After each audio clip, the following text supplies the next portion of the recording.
خرید سکتا ہے. بس توجہ رکھیے گا, دنیا کی دولت سے تو گھر تو خرید سکتا ہے, کیا جنت خرید سکتا ہے؟ جنت خرید سکتا ہے؟ اس نے کہا نہیں مولا میں نہیں خرید سکتا. اچھا ٹھیک ہے, کہا دنیا کی دولت سے تو بستر خرید سکتا ہے, کیا نیند خرید سکتا ہے؟ کیا نیند خرید سکتا ہے؟ اس نے کہا نہیں مولا یہ بھی نہیں ہو سکتا. مولا نے کہا اچھا ٹھیک ہے, تو دنیا کی دولت سے لباس خرید سکتا ہے, کیا لباس تقوی خرید سکتا ہے؟ لباس تقوی خرید سکتا ہے؟ کہا نہیں مولا. اب بس عزیزان گرامی ایک جملہ عرض کرنا چاہتا ہوں, لیکن صاحبان تشریف فرما ہے, جملے کو ضائع نہیں کریں گے. عزیزان گرامی, دنیا کی دولت سے انسان جھوٹی ڈگریاں تو خرید سکتا ہے مگر صلاحیت نہیں خرید سکتا. یہ ہے منزل. اور دوسرا جملہ سنیے, کیا امیر المومنین علی ابن ابی طالب علیہ السلام کا کہ انسان دنیا کی دولت سے بھوک میں روٹی خرید سکتا ہے, بھوک نہیں خرید سکتا. لباس خرید سکتا ہے, لباس تقوی نہیں خرید سکتا. بستر خرید سکتا ہے, نیند نہیں خرید سکتا. اب ایک جملہ سن لیجیے گا علی ابن ابی طالب کا. مولا فرما رہے ہیں کہ دنیا کی دولت جمع کر کے انسان امیر شام تو بن سکتا ہے, امیر المومنین نہیں بن سکتا.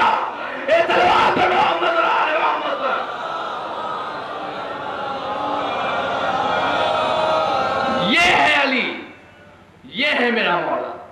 یہ جو فلسفہ پورا آپ کے سامنے پیش کر رہے ہیں, لیکن خدا کے قسم میرا مولا ایسا ہے کہ 1 منٹ کے اندر فیصلہ کرنے والا. اس کے بعد روایتوں نے لکھا ہے کہ منزلوں میں پھر ایک یہودی آ گیا, اس سے سوال کیا, یا علی یہ بتائیے کہ خدا ایک ہے, میری تورات میں لکھا ہے خدا ایک ہے مگر وہ 6 سمتوں میں کیسے موجود ہے, میرے نہیں سمجھ میں آ رہا ہے.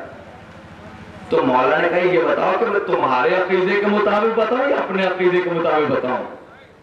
اس نے کہا یا علی پہلے مجھے آپ میرے عقیدے کے مطابق سمجھا دیجئے, پھر میں آپ کے عقیدے کے مطابق سمجھوں گا. عزیزان گرامی, مولا کہنے لگے کہ دیکھو موسیٰ ایک جگہ پہ بیٹھے تھے اور ایک ملک آیا, پوچھا کہاں سے آ رہا ہے؟ کہا اللہ کے پاس. کہاں سے آ رہا ہے؟ کہا عرش سے آ رہا ہوں. کہا کس کے پاس سے آ رہا ہے؟ کہا اللہ کے پاس سے آ رہا ہوں. کہا کہ یہ ہے؟ کہا کہ ہاں ہے. کہا دوسرا فرشتہ پوچھا کہاں سے آ رہا ہے؟ کہا فرش سے آ رہا ہوں. کہا کس کے پاس سے آ رہا ہے؟ کہا اللہ کے پاس سے آ رہا ہوں. پھر تیسرا فرشتہ ہے, اس سے پوچھا کہاں سے آ رہا ہے؟ کہا مشرق سے آ رہا ہوں. کہا کس کے پاس سے آ رہا ہے؟ کہا اللہ کے پاس سے آ رہا ہوں. کہا دوسرا چوتھا آیا, اس سے پوچھا کہاں سے آ رہا ہے؟ کہا مغرب سے آ رہا ہوں. کہا کس کے پاس سے آ رہا ہے؟ کہا اللہ کے پاس سے آ رہا ہوں. کہا اتنے میں ایک اور فرشتہ آیا, اس نے کہا کہاں سے آ رہا ہے؟ کہا جنوب سے آ رہا ہوں. کہا کس کے پاس سے آ رہا ہے؟ کہا اللہ کے پاس سے آ رہا ہوں. میں توجہ رکھیے گا عزیزان گرامی, صاحبہ نے تشریف فرما ہے, بل روایتیں لکھتی ہیں.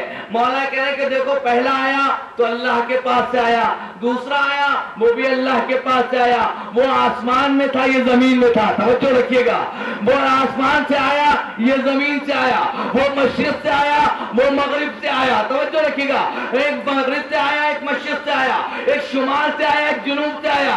کہا کہ ہاں آیا, کہ یا علی آیا تو مگر میری سمجھ میں نہیں آیا.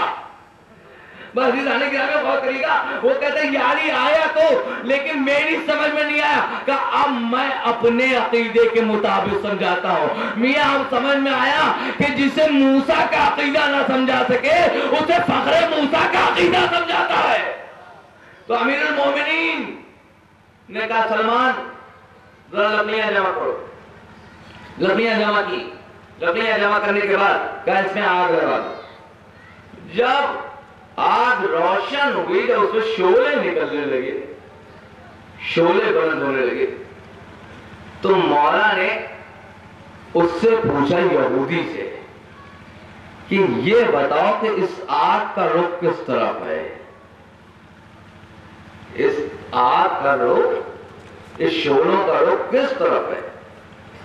وہ کبھی شعلے کو دیکھتا ہے, کبھی علی کو دیکھتا ہے. اور دیکھنے کے بعد یا علی کیا انداز سے سمجھایا.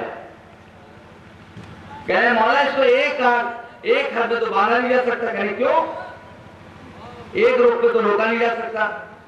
کہا مولا اگر دائیں طرف سے دیکھے تو آگ دکھائی دے گی, بائیں طرف سے دیکھے تو آگ دکھائی دے گی, پیچھے سے جا کے دیکھے تو آگ دکھائی دے گی, سامنے سے آ کے دیکھے تو آگ دکھائی دے گی, نیچے سے دیکھوں تو آگ دکھائی دے گی, اوپر سے دیکھوں تو آگ دکھائی دے گی.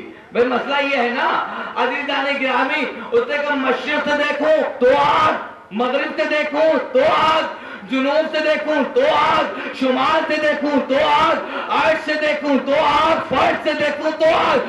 مولا کائنات نے اس کی پشت ہاتھ رکھے کہا بھائی تیرے جو ہے تیرے نگاہوں میں نار کی فضیلت سمجھ میں آ رہی ہے, نور کی فضیلت سمجھ میں نہیں آ رہی ہے. اے صلوات محمد آل محمد پر. عزیزان گرامی یہ ہے امیر المومنین علی ابن ابی طالب السلام. لیکن آپ غور کریں کہ ہمارے مولا نے, آپ کیا رہے کتنا بلند ہے مولا, کوئی نہیں سمجھ سکا. ہمارا مولا کہہ رہا ہے کہ تم جس چیز کے بارے میں سوال کرنا چاہتے ہو اس کے بارے میں تو سوال کرو, ہم تمہیں جواب دیں گے. ہمارے آپ کے 8ویں امام امام علی رضا علیہ السلام, دیکھیں خانوادہ وہی ہے, پہلا بھی محمد ہے اور آخر بھی محمد ہے. لیکن آپ غور کریے گا کہ سب علم میں ڈوبے ہوئے, سب علی جیسے دکھائی دیں گے یا محمد جیسے دکھائی دیں گے. روایتوں نے لکھا کہ حسن ابن علی البشا امام علی رضا علیہ السلام کی عدالت پر وہ مطمئن نہیں تھا کہ یہ کیسے امام ہو سکتے ہیں,